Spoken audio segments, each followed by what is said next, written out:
नमस्कार, general superfast में आपका स्वागत है। मैं हूं हेमेंद्र सिंह। एक नजर डालते हैं आज की सुर्खियों पर। पीएम मोदी ने कहा कि लोकसभा में कृषि सुधार विधेयकों का पारित होना देश के किसानों और कृषि क्षेत्र के लिए एक महत्वपूर्ण क्षण है। ये विधेयक सही मायने में किसानों को बिचौलियों और तमाम अवरोधों से मुक्त करेंगे। उन्होंने कहा कि किसानों को भ्रमित करने में बहुत सारी शक्तियां लगी हुई हैं। मैं अपने किसान भाइयों को आश्वस्त करता हूँ कि एमएसपी और सरकार खरीद की व्यवस्था बनी रहेगी। चुनावी माहौल में आज प्रधानमंत्री मोदी कोसी महासेतु का उद्घाटन कर बिहार को बड़ा तोहफा देंगे। इसके अलावा पीएम मोदी 12 परियोजनाओं का शिलान्यास भी करेंगे। वहीं मुख्यमंत्री नीतीश भी आज पटना में बने आधुनिक सुविधाओं वाले अंतर्राज्यीय बस टर्मिनल का उद्घाटन करेंगे। शाम 5 बजे होने वाले इस उद्घाटन के साथ ही ISBT से फेज 1 में बसों का परिचालन शुरू हो जाएगा। राष्ट्रपति रामनाथ कोविंद ने खाद्य प्रसंस्करण उद्योग मंत्री हरसिमरत कौर बादल का इस्तीफा स्वीकार कर लिया है। कौर ने कृषि क्षेत्र से जुड़े 3 विधेयकों के विरोध में बृहस्पतिवार को केंद्रीय मंत्रिमंडल से इस्तीफा दे दिया था। प्रधानमंत्री मोदी के सुझाव पर राष्ट्रपति ने कैबिनेट मंत्री नरेंद्र सिंह तोमर को खाद्य प्रसंस्करण उद्योग मंत्रालय का अतिरिक्त प्रभार सौंपा है। केंद्रीय कृषि एवं किसान कल्याण मंत्री नरेंद्र सिंह तोमर ने कृषि विधेयकों को किसानों को आर्थिक आजादी देने वाला बताया। उन्होंने कहा कि विधेयक के कानून बनाने का सबसे बड़ा फायदा उन छोटे किसानों को मिलेगा जिनकी खेती की जमीन छोटी होने की वजह से उन्हें बड़े निवेशक नहीं मिल पाते थे। उन्होंने कहा कि विधेयकों को किसानों और उनके जमीन की सुरक्षा के पूरे प्रावधान हैं। हरसिमरत कौर बादल के इस्तीफे के बाद शिरोमणि अकाली दल के प्रमुख सुखबीर सिंह बादल ने एनडीए को लेकर बयान दिया है। उन्होंने कहा है कि उनकी पार्टी एनडीए में रहने या नहीं रहने को लेकर बाद में निर्णय लेगी। उन्होंने कहा है कि शायद किसानों और उनके कल्याण के लिए कोई भी कुर्बानी देने को तैयार है। उन्होंने कहा कि हमारी पार्टी में एक कोर कमेटी है जो सभी निर्णय लेती है। कृषि उपज व्यापार और वाणिज्य विधेयक 2020, कृषक कीमत आश्वासन समझौता और कृषि सेवा पर करार विधेयक 2020 आज राज्यसभा में पेश किए जाएंगे। इस दौरान राज्यसभा में जोरदार हंगामा होने के आसार हैं। आपको बता दें कि सरकार ने गुरुवार को विपक्ष के भारी विरोध के बाद भी लोकसभा में तीनों बिल पास करा लिए थे। राष्ट्रीय सुरक्षा सलाहकार अजित डोभाल 5 देशों के समूह ब्रिक्स के शीर्ष सुरक्षा अधिकारियों की बैठक में शामिल हुए।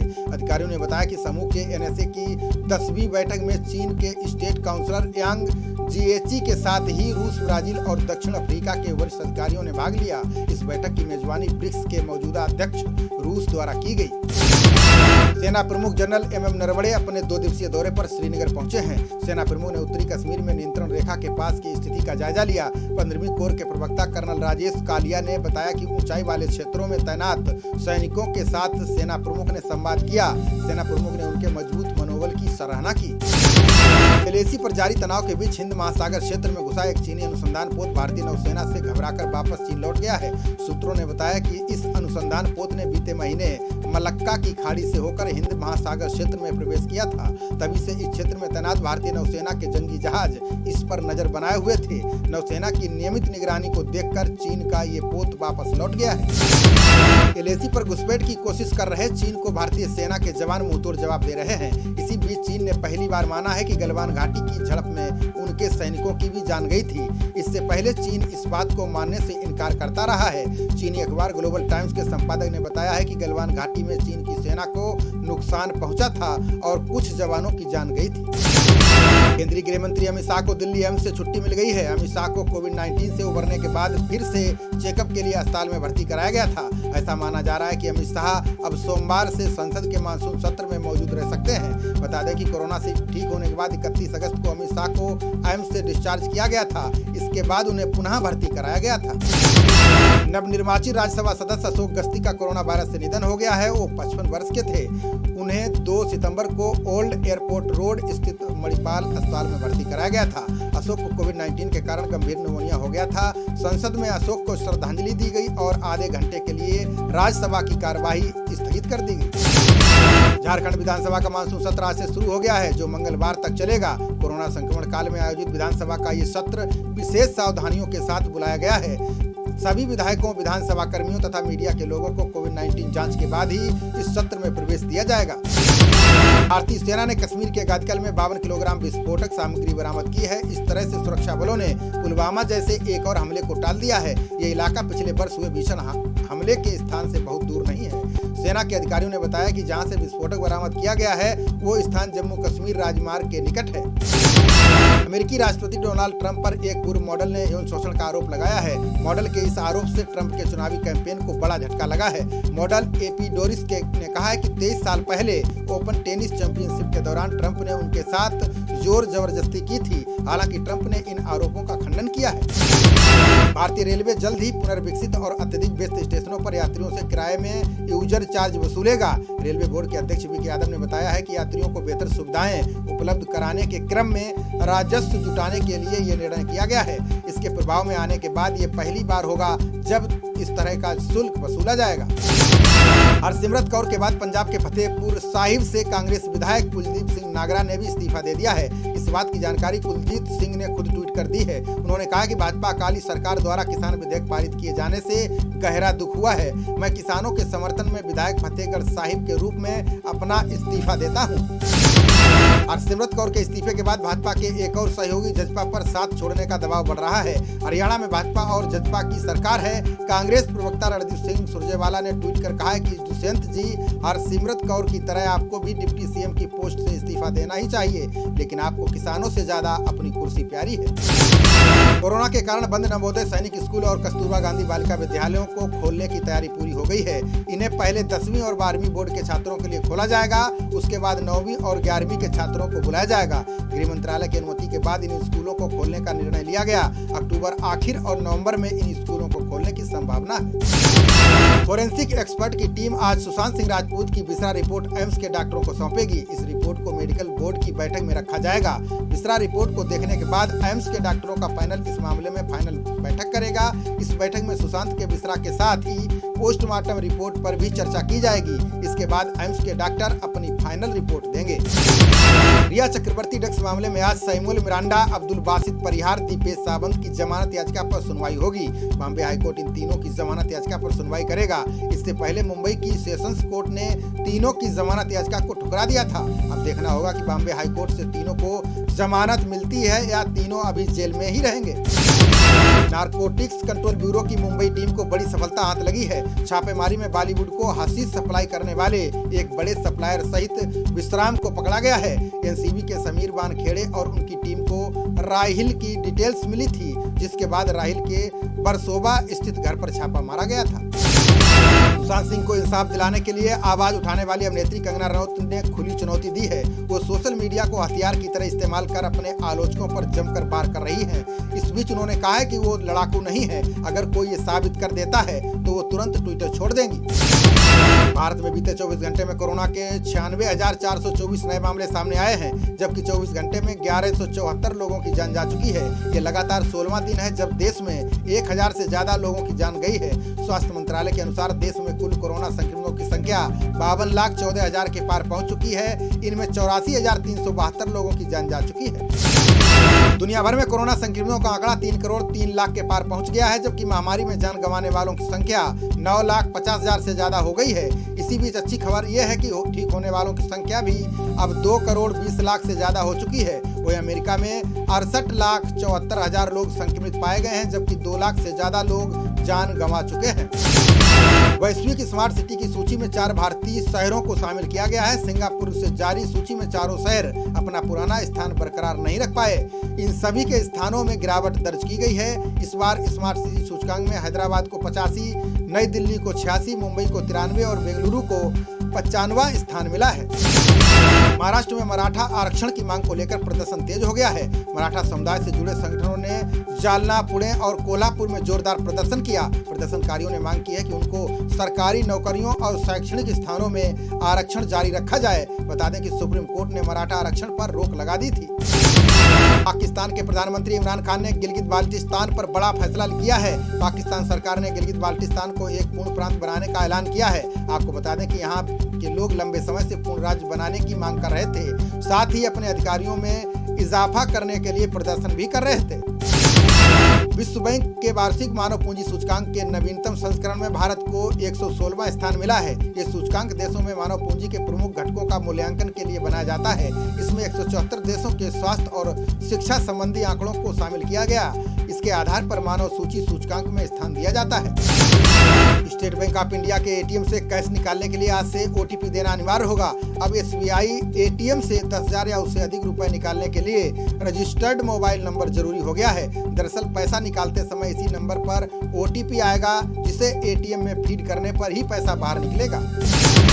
पाकिस्तानी कोर्ट ने पूर्व प्रधानमंत्री नवाज शरीफ को 22 सितंबर को अदालत के समक्ष पेश करने का आदेश दिया है। लाहौर हाई कोर्ट ने शरीफ को इलाज कराने के लिए 4 सप्ताह का समय दिया था। इसमें उन्हें विदेश जाने की अनुमति दी गई थी। इसके बाद शरीफ अपना इलाज कराने पिछले साल नवंबर से लंदन गए थे। अंबाला में ओवरलोडेड वाहनों पर शिकंजा कसने में जुटी आईएएस अधिकारी प्रीति पर जानलेवा हमला हुआ है। इसमें प्रीति बाल बाल बच गई हैं, लेकिन उनका ड्राइवर, गनमैन और अन्य कर्मचारी घायल हुए हैं। प्रीति ने बताया कि चेकिंग के दौरान हमलावरों ने पथराव किया, साथ ही लाठी डंडों से सरकारी वाहन में तोड़फोड़ भी की। यूपी में माफिया और विधायक मुख्तार अंसारी के बेटे अब्बास अंसारी की मुश्किलें बढ़ती जा रही हैं। एक तरफ लखनऊ पुलिस ने उसकी गिरफ्तारी पर इनाम घोषित कर दिया है, वहीं दूसरी तरफ दिल्ली पुलिस ने अब्बास अंसारी को नोटिस भेजा है। इसमें पुलिस ने नियमों के खिलाफ एक लाइसेंस पर 7 असलहे खरीदने का हवाला दिया है। बिहार कैडर के आईपीएस शिवदीप लांडे को महाराष्ट्र एटीएस का डीआईजी बनाया गया है। शिवदीप बिहार कैडर से महाराष्ट्र में प्रतिनियुक्ति पर चल रहे थे। बता दें कि महाराष्ट्र के अकोला निवासी शिवदीप लांडे पटना के सिटी एसपी तौर पर चर्चा में आए थे, जब लांडे ने अपराधियों और काले धंधे में शामिल लोगों को चुन चुन कर निशाना बनाया था। यूपी में जातिगत सर्वे कराने के मामले में अब सांसद संजय सिंह की मुश्किलें बढ़ने लगी हैं। लखनऊ पुलिस ने संजय सिंह पर राजद्रोह की धाराओं में मुकदमा दर्ज किया है। साथ ही हजरतगंज कोतवाली पुलिस ने संजय सिंह को नोटिस दिया है। इसमें कहा गया है कि उन्हें 20 सितंबर को 11 बजे पूछताछ के लिए कोतवाली में हाजिर होना है। आज सेंसेक्स 200 अंकों की तेजी के साथ 39,166 के स्तर पर पहुंच गया है। निफ्टी 62 अंक बढ़कर 11,578 पर पहुंच गया। सेंसेक्स में सबसे अधिक 3% की बढ़त सन फार्मा में हुई। इसके अलावा Tech Mahindra, Tata Steel, TCS, Titan भी मुनाफे में कारोबार करते दिखे। विदेशी कंपनियों के देश से बाहर जाने पर चीन ने बयान दिया है। चीन ने इसे सामान्य बाजार घटना बताया है। योजना विभाग के अधिकारी ने इस बात को माना है कि विदेशी कंपनियां अपने कारखानों को बंद कर चीन से हटाकर अन्य देशों में ले जा रही हैं। अधिकारी ने कहा कि इसके लिए कंपनियों की बढ़ती लागत और चीन और अमेरिका के बीच व्यापार तनाव है।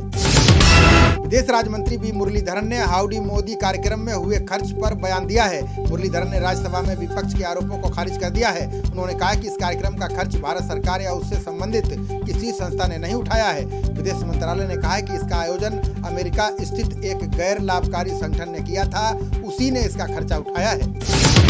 कर्नाटक के मुख्यमंत्री बी एस येदियुरप्पा ने वित्त मंत्री निर्मला सीतारमण से मुलाकात की। उन्होंने केंद्र से राज्य के लिए 5,495 करोड़ रुपए का विशेष पैकेज मांगा है। येदियुरप्पा ने वित्त मंत्री से 14वें वित्त आयोग की सिफारिश की स्वीकार करने का आग्रह किया है। येदियुरप्पा दिल्ली आए हुए हैं। वे मंत्रिमंडल के विस्तार के लिए केंद्रीय मंत्रियों के साथ बैठक कर रहे हैं। केंद्रीय मंत्री हरसिमरत कौर बादल के इस्तीफे पर पंजाब के मुख्यमंत्री ने पलटवार किया है। अमरिंदर सिंह ने कहा है कि यह किसानों को मूर्ख बनाने की एक और नौटंकी है। अमरिंदर सिंह ने कहा है कि यदि शिरोमणि अकाली दल ने पहले सख्त रुख अपनाया होता तो सरकार किसान विरोधी विधेयक को आगे बढ़ाने से पहले 10 बार सोचती। पंजाब किसान मजदूर संघर्ष समिति ने कृषि विधेयकों के खिलाफ प्रदर्शन तेज करने का निर्णय लिया है। किसान संगठनों ने घोषणा की है कि इस विधेयक के विरोध में 24 से 26 सितंबर के बीच पंजाब में ट्रेनों को चलाने नहीं दिया जाएगा। पंजाब में विभिन्न कृषि संगठन पहले ही 25 सितंबर को इस विधेयक के विरोध में बंद की घोषणा कर चुके हैं। मध्य प्रदेश की महिला एवं बाल विकास मंत्री इमरती देवी अपने विवादित बयान को लेकर फिर विपक्ष के निशाने पर आ गई हैं। मंत्री का विवादित बयान वाला वीडियो सोशल मीडिया पर वायरल हो रहा है, जिसमें वो कह रही हैं कि उपचुनाव में अगर कलेक्टर से कह दें तो ये सीट हमें चाहिए तो सीट हमें मिल जाएगी। कांग्रेस ने इसकी शिकायत चुनाव आयोग से की है। सरकार ने रक्षा क्षेत्र में स्वतः मंजूरी के जरिए 74% तक एफडीआई को मंजूरी दी है। विदेशी निवेशकों को आकर्षित करने के इरादे से ये कदम उठाया गया है। उद्योग एवं आंतरिक व्यापार संवर्धन विभाग ने प्रेस नोट में ये जानकारी दी है। इसमें कहा गया है कि रक्षा क्षेत्र में विदेशी निवेश राष्ट्रीय सुरक्षा के आधार पर होने वाली जांच पर निर्भर रहेगा। विवादास्पद रेड एक्स प्लान से वोडाफोन आइडिया पीछे हट गई है। ट्राई के नोटिस के बाद कंपनी ने तीव्र गति से डेटा उपलब्ध कराने वाली विवादास्पद शुल्क योजना को वापस ले लिया है।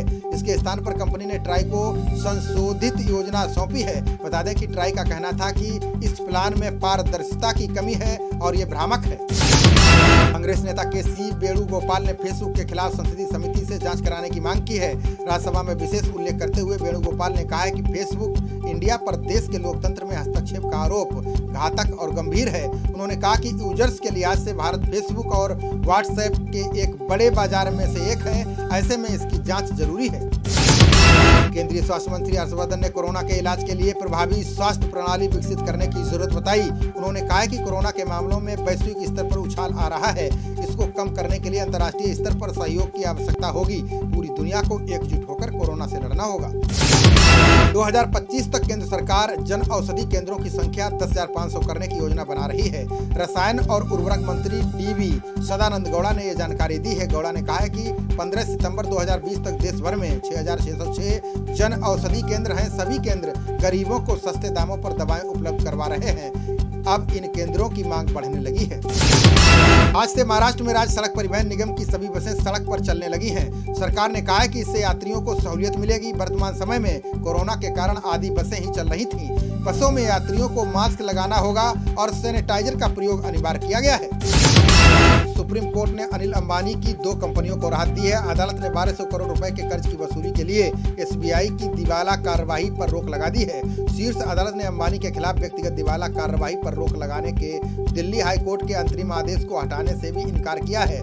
फिलहाल अनिल अंबानी को नहीं, उनकी कंपनियों को राहत जरूर मिल गई है।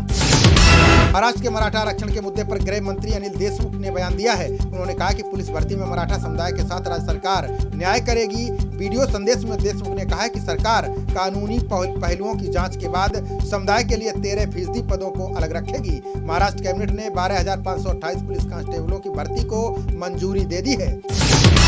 खबरों का सिलसिला जारी रहेगा। देखते रहिए जनप्रवाद। नमस्कार।